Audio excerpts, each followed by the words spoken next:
राधे राधे प्यारे भक्तों, आज हम सब मिलकर भगवान का नाम लेते हैं। इससे हमारे जीवन में शांति और आनंद आएगा। तो चलिए शुरू करते हैं राधे राधे के साथ। श्री सुखदेव जी कहते हैं, परीक्षित, विदेह राज की नगरी में, मिथिला में एक ब्राह्मण थे जिनका नाम श्रुतदेव था। वो बहुत अकिंचन श्री कृष्ण के परम प्रेमी भक्त थे। भगवत भक्ति से वो पूर्ण मनोरथ रहते, परम शांत रहते और परम ज्ञानी भी थे और विरक्त भी थे। गृहस्थाश्रम में रहते हुए भी धनोपार्जन का कोई उद्योग नहीं करते। जो भगवान की कृपा से मिल जाता उसी से उदर पोषण करते, रात दिन भजन करते। प्रारब्धवश प्रतिदिन उन्हें जीवन निर्वाह के लिए भगवान सामग्री दे देते थे, अधिक नहीं। वे उतने से ही संतुष्ट भी हो जाते। अपने वर्णाश्रम धर्म के अनुसार धर्म का पालन करने में तत्पर रहते थे। प्रिय परीक्षित, उस देश के राजा भी जो बहुलाश्व थे, वो उन्हीं श्रुतदेव के समान ही भगवान श्री कृष्ण से प्रेम करते थे। मैथिल वंश के उन प्रतिष्ठित नरपति का नाम था बहुलाश्व। इनमें राजपने का बिल्कुल अहंकार नहीं था। श्रुतदेव और बहुलाश्व दोनों ही भगवान श्री कृष्ण के प्यारे भक्त थे। एक बार भगवान श्री कृष्ण ने उन दोनों पर प्रसन्न होकर दारुक से रथ मंगवाया और उस पर सवार होकर द्वारिका से विदेह देश की ओर प्रस्थान किया। देवर्षि नारद जी ने बहुलाश्व को बताया कि तुम जिन भगवान की सेवा मंदिर में करते हो वो साक्षात भगवान द्वारिका में विराजमान है। एक दिन प्रगट दर्शन कर आओ। पूज्य श्री मथुरा दास जी सुनाते। तो देवर्षि नारद जी की बात मानकर राजा बहुलाश्व प्रातःकालीन 4 बजे मंदिर में प्रवेश कर जाते थे। उनका नियम था 2 बजे दोपहर को निकलते थे, राजभोग पवा के शयन करा के। रोज रथ सजता कि आज द्वारिकाधीश के दर्शन के लिए चलेंगे, पर जब मंदिर में पहुंच जाते तो सब भूल जाते और अपने ठाकुर की सेवा करते करते 2 बज जाते। तो भगवान स्वयं दर्शन देने आए महाराज बहुलाश्व को। और बड़े अकिंचन श्रुतदेव नाम के ब्राह्मण थे जिनको भगवान की प्रेम लक्षणा भक्ति प्राप्त थी। तो आज भगवान दोनों को कृतार्थ करने के लिए, महाराज बहुलाश्व को और श्रुतदेव को कृतार्थ करने के लिए द्वारिका से दारुक के द्वारा सजाए हुए रथ पर बैठकर चले। अकेले नहीं, बड़े से बड़े ब्रह्म ऋषि भी साथ लिए। देवर्षि नारद, वामदेव, अत्रि, वेदव्यास, परशुराम, असित, आरुणि और सुखदेव जी कह रहे मैं भी था। और बृहस्पति जी, कर्ण, मैत्रेय, च्यवन, ये सब ऋषि भगवान के रथ में और भगवान बैठ करके महाराज बहुलाश्व और श्रुतदेव को दर्शन देने के लिए आए। जहां जहां रथ पहुंचता वहां के नागरिक और ग्रामवासी भगवान की पूजा सामग्री से पूजन करते। पूजा करने वालों को भगवान ऐसे जान पड़ते मानो ग्रहों के साथ साक्षात सूर्य नारायण उदय हो गए हों। परीक्षित, उस यात्रा में आनर्त, धन्व, कुरजांगल, कंक, मत्स्य, पांचाल, कुंती, मधु, केकय, कौशल, अर्ण आदि अनेक देशों के नर नारियों ने अपने नेत्र रूपी दोनों से भगवान श्री कृष्ण के उन्मत्त हास्य और प्रेम भरी चितवन से युक्त मुखारविंद के मकरंद रस का पान किया। त्रिलोक गुरु भगवान श्री कृष्ण के दर्शन से उन लोगों की अज्ञान दृष्टि नष्ट हो गई। प्रभु दर्शन करने वाले नर नारियों को अपनी दृष्टि से परम कल्याण और तत्व ज्ञान का दान करते चल रहे थे। स्थान स्थान पर मनुष्य और देवता भगवान की उस कीर्ति का गान करके सुनाते जो समस्त दिशाओं को उज्जवल बनाने वाली एवं समस्त अशुभों का विनाश करने वाली है। इस प्रकार भगवान श्री कृष्ण धीरे धीरे विदेह देश में पहुंचे। परीक्षित, भगवान श्री कृष्ण के शुभागमन का समाचार सुनकर नागरिक और ग्रामवासियों के आनंद की सीमा न रही। वे अपने हाथों में पूजा की विविध सामग्रियां लेकर उनकी अगवानी करने आए। भगवान श्री कृष्ण का दर्शन करके उनके हृदय और मुख कमल प्रेम और आनंद से खिल उठे। उन्होंने भगवान को तथा उन मुनियों को जिनका नाम केवल सुन रखा था, देखा न था, हाथ जोड़कर मस्तक झुकाकर प्रणाम किया। दोनों एक साथ भगवान के दर्शन को पहुंचे, बहुलाश्व और श्रुतदेव। और दोनों के हृदय में यह हुआ कि भगवान पहले मेरे साथ चले। और दोनों महान भक्त हैं। चरणों में गिरकर प्रणाम किया और अनुग्रह की प्रार्थना की, हमारे घर पधारे। बहुलाश्व और श्रुतदेव दोनों ही एक साथ हाथ जोड़कर मुंडी मंडली सहित भगवान श्री कृष्ण को आतिथ्य ग्रहण करने के लिए निमंत्रण दिया। भगवान उसी समय पूरा परिकर दो हो गया। एक बहुलाश्व के साथ तो उनको समझ में आ रहा मेरे घर जा रहे हैं, और एक श्रुतदेव के साथ उनको समझ में आ रहा मेरे घर जा रहे हैं। एक ही समय एक एक के साथ भगवान अलग अलग हो गए। पृथक पृथक रूप से दोनों के घर पधारे, और दोनों को ये बात मालूम नहीं। दोनों को लग रहा है भगवान अधिक प्रीति होने के कारण मेरे गृह पधारे हैं। विदेहराज जनक बहुलाश्व बड़े मनस्वी थे। उन्होंने ये देखकर कि दुष्ट दुराचारी पुरुष जिनका नाम भी नहीं सुन सकते, वे ही भगवान श्री कृष्ण और ऋषि मुनि मेरे घर पधारे हैं। सुंदर सुंदर आसन मंगाए। भगवान श्री कृष्ण तथा ऋषि मुनि आराम से उन पर बैठ गए। उस समय बहुलाश्व की विचित्र दशा थी। प्रेम भक्ति के उद्रेक से उनका हृदय भर आया था। नेत्रों में आंसू उमड़ रहे थे। उन्होंने अपने पूज्यतम अतिथियों के चरणों में नमस्कार करके पांव पखारे और अपने कुटुंब के साथ उनके चरणों का लोक पावन जल अपने सिर पर धारण किया। फिर भगवान एवं भगवत स्वरूप ऋषियों को गंधमाला, वस्त्र, अलंकार, धूप, दीप, अर्घ, गौ, बैल आदि समर्पित करके उनकी पूजा की। जब सब लोग भोजन करके तृप्त हो गए, तब राजा बहुलाश्व भगवान श्री कृष्ण के चरणों को अपनी गोद में लेकर बैठ गए और बड़े आनंद से धीरे धीरे उन्हें सहलाते हुए बड़ी मधुर वाणी से भगवान की स्तुति करने लगे। राजा बहुलाश्व ने कहा, प्रभु आप समस्त प्राणियों के आत्मा, साक्षी एवं स्वयं प्रकाश है। हम सदा सर्वदा आपके चरण कमलों का स्मरण करते रहते हैं। इसी से आपने हम लोगों को दर्शन देकर कृतार्थ किया है।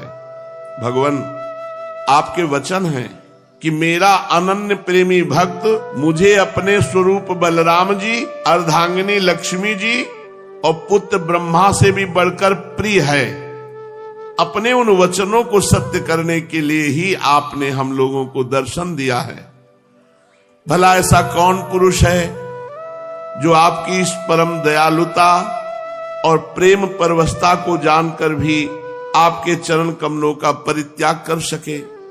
प्रभु, जिन्होंने जगत की समस्त वस्तुओं का एवं शरीर आदि का भी मन से परित्याग कर दिया है, उन परम शांत मुनियों को आप अपने तक को भी दे डालते हैं।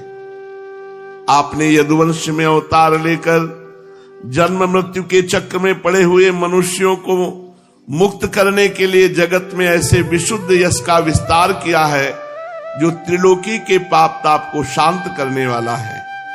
प्रभु, आप अचिंत अनंत ऐश्वर्य और माधुरी की निधि हैं। सबके चित्त को अपनी ओर आकर्षित करने के लिए आप सच्चिदानंद स्वरूप परम ब्रह्म हैं। आपका ज्ञान अनंत है। परम शांति का विस्तार करने के लिए आप ही नारायण ऋषि के रूप में तपस्या कर रहे हैं।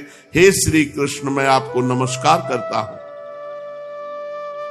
एक रस अनंत, आप कुछ दिनों तक मुनि मंडली के साथ हमारे यहां निवास कीजिए और अपने चरणों की धूल से इस निमि वंश को पवित्र कीजिए। परीक्षित, सबके जीवन दाता भगवान श्री कृष्ण राजा बहुलाश्व की प्रार्थना स्वीकार करके मिथिलावासी नर नारियों का कल्याण करते हुए कुछ दिनों तक वहीं रहे।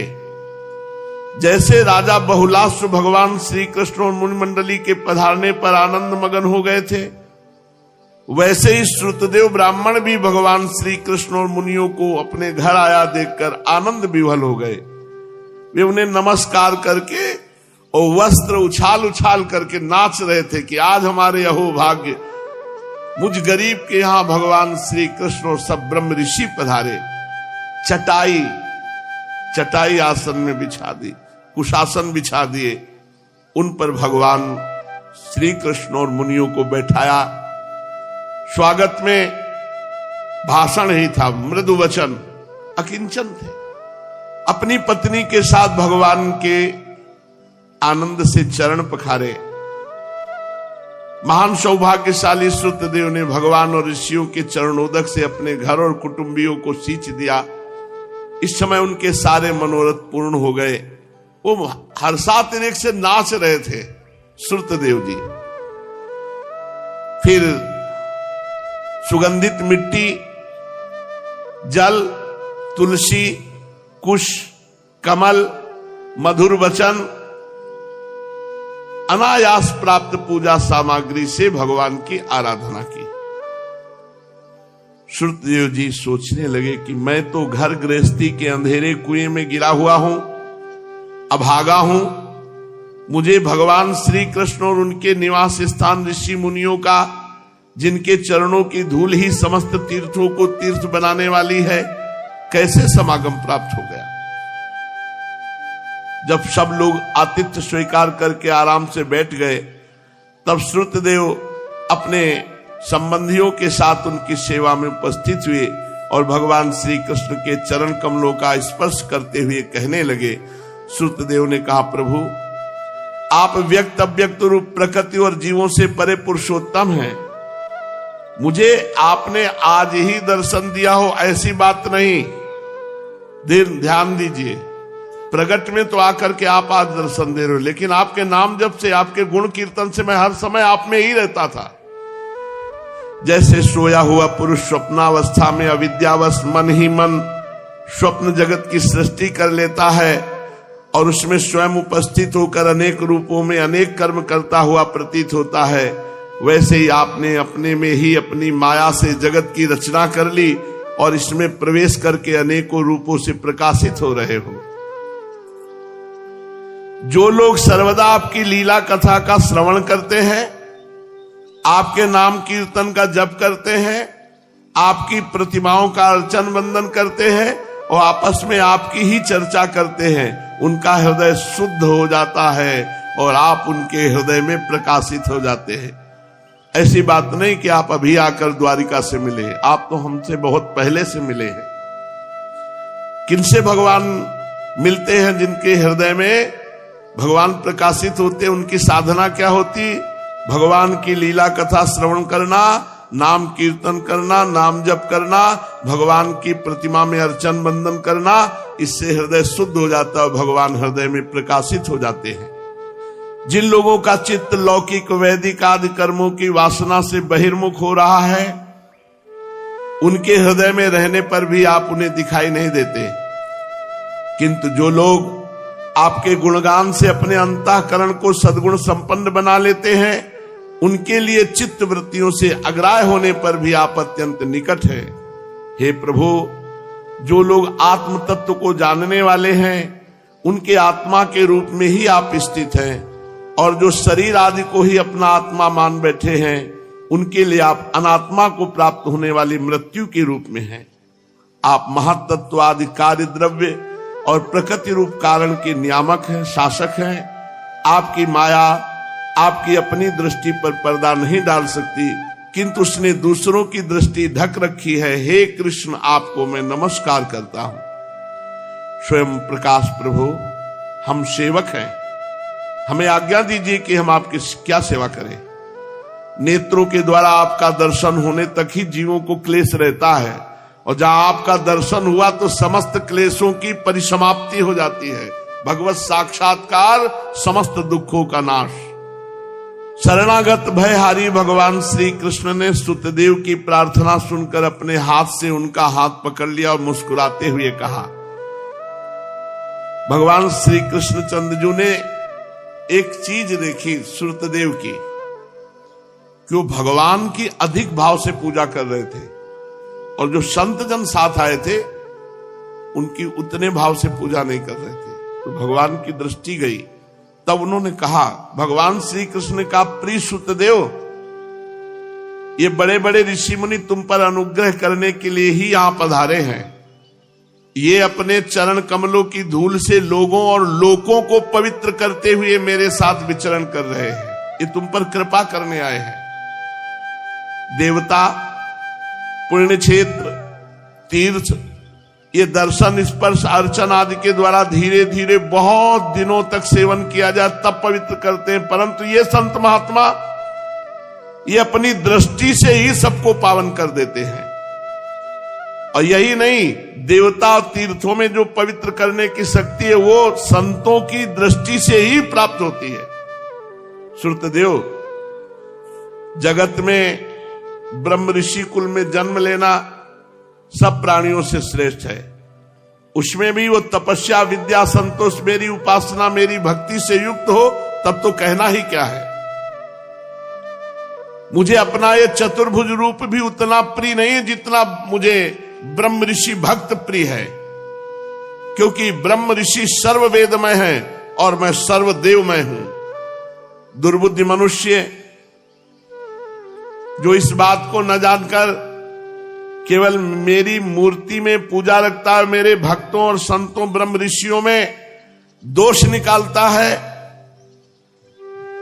जो जगत गुरु ब्रह्म ऋषियों का तिरस्कार करता है, मैं कभी उससे प्रसन्न नहीं हो सकता। जो मेरी मूर्ति की पूजा करता है पर मेरे भक्तों की निंदा करता है, संतों की अवहेलना करता है, ब्रह्म ऋषियों का निरादर करता है, मैं कभी उन पर प्रसन्न नहीं हो सकता। शेष चर्चा आगे। श्री राधा वल्लभ लाल की।